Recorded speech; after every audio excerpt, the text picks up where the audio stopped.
Welcome everyone to Vested Interest. This is Shane back again for the stock pick of the day video. It is October 5th, last one of the week. It is Thursday. We are going to take a look at one out of the consumer staple sector, Pepsico. Let's jump right in the video. Hey, if you find value in the video, hit the like button down below, share with anyone you think that might find value, drop a comment, let me know what you think of PepsiCo. Hit the subscribe button down below. Join us on this journey to financial freedom. Join the vested interest community, building a community of like-minded dividend growth investors so we can share our experiences. Stocks like this one that we are watching or looking to add to our portfolio. I do this particular series Monday through Thursday, stock pick of the day series. So if you are a dividend growth investor, hit that notification bell down below so you're notified whenever any new videos post. And as I said, we are going to take a look at PepsiCo. www.pepsico.com. That is their homepage. If you want to know more about this particular company, go ahead and check them out there. That's www.pepsico.com. That is their homepage. PepsiCo products are enjoyed by consumers more than 1 billion times a day in more than 200 countries and territories around the world. PepsiCo generated more than $86 billion in net revenue in 2022, driven by a complementary beverage and convenient foods portfolio that includes Lay's, Doritos, Cheetos, Gatorade, Pepsi-Cola, Mountain Dew, Quaker, and SodaStream. PepsiCo's product portfolio includes a wide range of enjoyable foods and beverages, including many iconic brands that generate more than $1 billion each in estimated annual retail sales. And on their homepage, it claims that they have over 500 brands. I'm assuming some of those are specific to the countries that they do serve. They are a global company, and you can see some of them here. Again, Gatorade, Quaker Oats, Mountain Dew, Frappuccinos from Starbucks, Tostitos, chips and salsa, all the different Pepsi products, drinks that they serve, Cheetos, Sabra, dips. My kids like that one.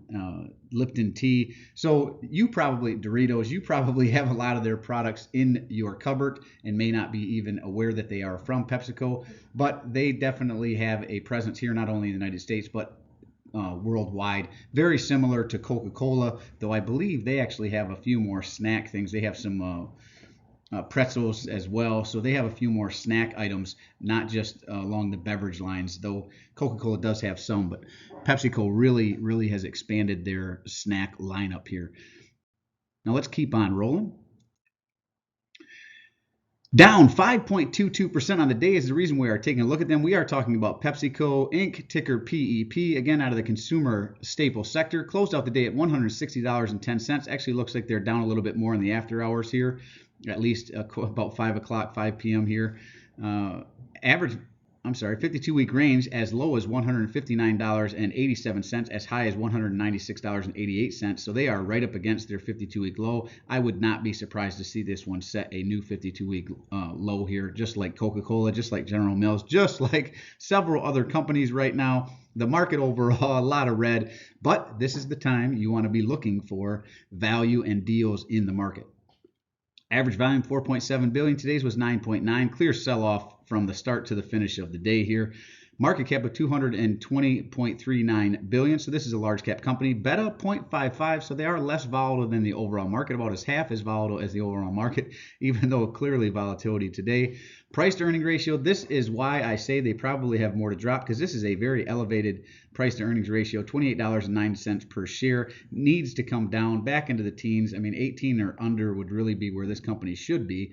EPS, earnings per share, is $5.70 per share. Earnings date, October 10th, so coming up here pretty quick.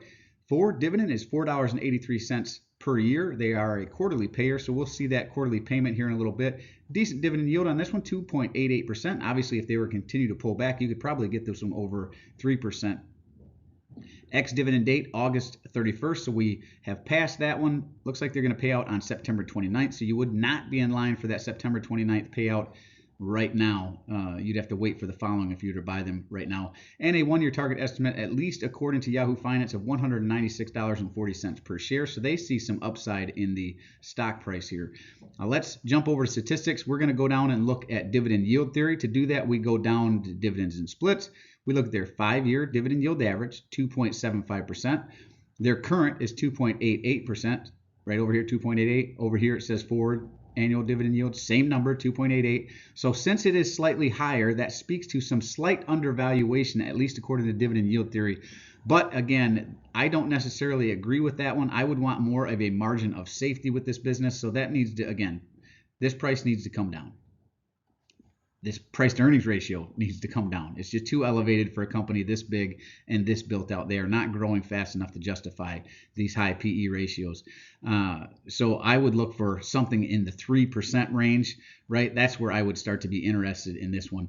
They do have a high payout ratio. So this is higher than I like. I like 75% or lower. They're at 82.57. And actually, I think we're going to see at stockanalysis.com has them a little higher than this even. But either way, it's over 80%. I like 75% or lower. This does not give them a lot of room to buy back debt, to repurchase shares, to make acquisitions, to pay dividends, right? Dividends are paid out of free cash flow. So let's look at free cash flow. We're going to go under financials.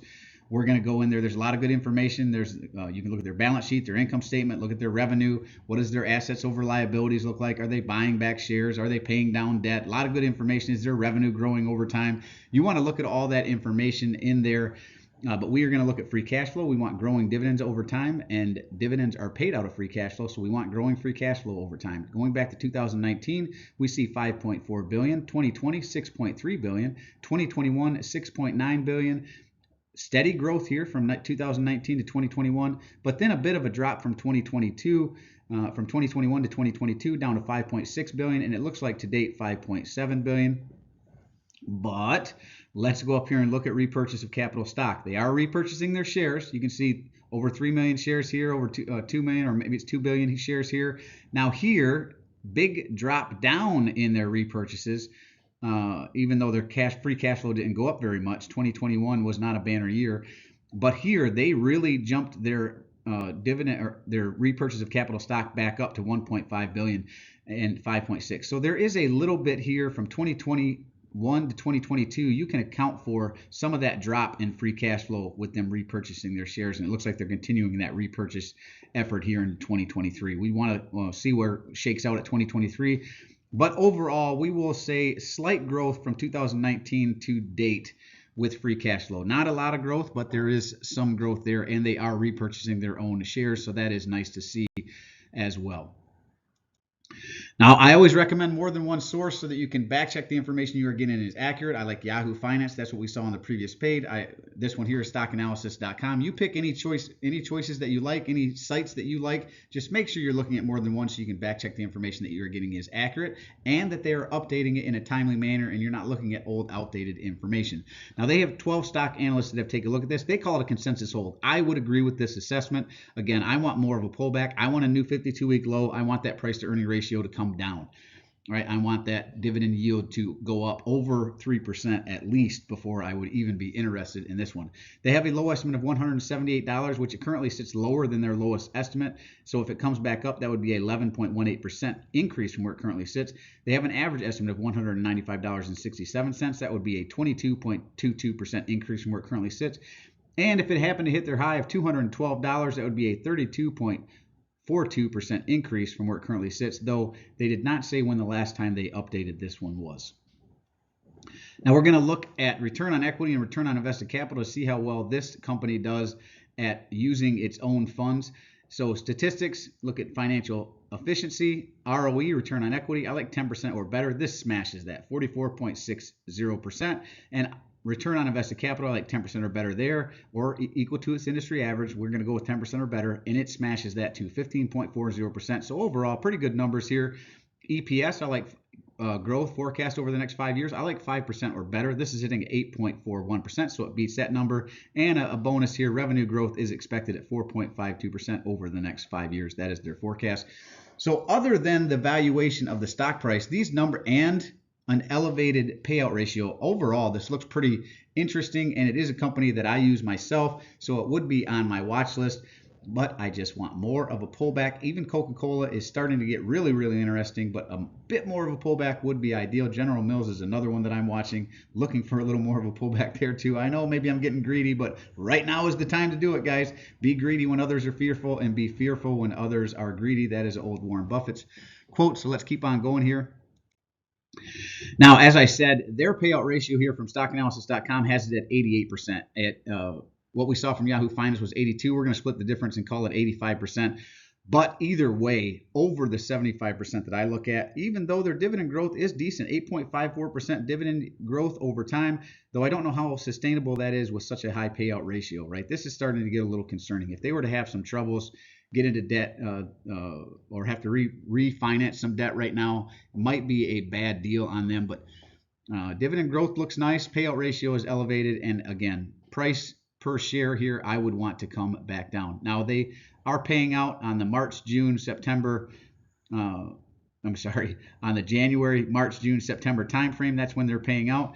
And we went back to 2020, $1.02 here in 2020. Looks like they raised it up here in 2021 to $1.07 and some fractions of a penny. Raised it up again June 2nd, 2022 to $1.15, and most recent raise up June 2023 up to $1.26 and fractions of a penny here. So I would anticipate if they were going to continue this, they would raise it up again in June of 2024. This is the vested interest stock screener. This is how I set up the videos and how I look at a company on a high level to see if it meets my investing criteria. This is just a screener, guys. That doesn't mean if it meets 5 of 8 or meets 6 of 9. If it's a financial company that I'm looking to buy it, it just means it goes in the pile of companies that I'm interested in doing more of a deep dive, looking at their financials, looking at some of the forecasts out there, doing my own discounted cash flow analysis on it to see what the value I think it is, and then possibly adding it to the portfolio or continuing to add it if it's already in there. So that is PepsiCo. Let me know what you think down in the comment section down below. And as always, appreciate you stopping by. If you haven't done so already, don't forget to show me some love. Hit that thumbs up, ring the notification bell. Most importantly, subscribe to the channel. Join us here on this journey to financial freedom. Join the vested interest community, building a community of like-minded dividend growth investors so we can share our experiences. Stocks like this one that we just reviewed, I do that every Monday through Thursday in the Stock Pick of the Day series. If the market is open, if the market's closed, I'm not going to do one. It doesn't make much sense to look at stocks while the market's closed if you can't buy them. I also do a portfolio update every Sunday morning, so tune back in on Sunday and see what I added to my portfolio this week. Hit that notification bell down below so you're notified whenever we put out any new content. I do personally read and respond to the comments. I'm always interested to read your questions, opinions, or suggestions for future topics. So if you have a company you'd like me to cover in the Stock Pick of the Day series, go ahead and drop it down in the comment section below, and I will work it into the rotation. And this is Shane signing off, wishing peace and prosperity to you and yours. And remember, financial security comes to those who take a vested interest. Hey, thanks for stopping by, and we'll see you in the next one. Again, don't miss the Sunday update. As well as this week, I'm going to cover all the dividends paid out for the month of September. I think that video will come out either tomorrow on Friday, probably though on Saturday. So look for that one, and don't forget the portfolio update on Sunday. We'll see you in that one. I'm not a financial advisor. Nothing in this presentation should be considered financial advice. I'm going to share my opinion in investing journey for educational and temporary purposes. Investing involves risk and abundance. You never invest any amount of comfort losing. Always do your own research. Invest based on your situation, circumstances, and select criteria, or seek the advice counsel of a certified financial advisor.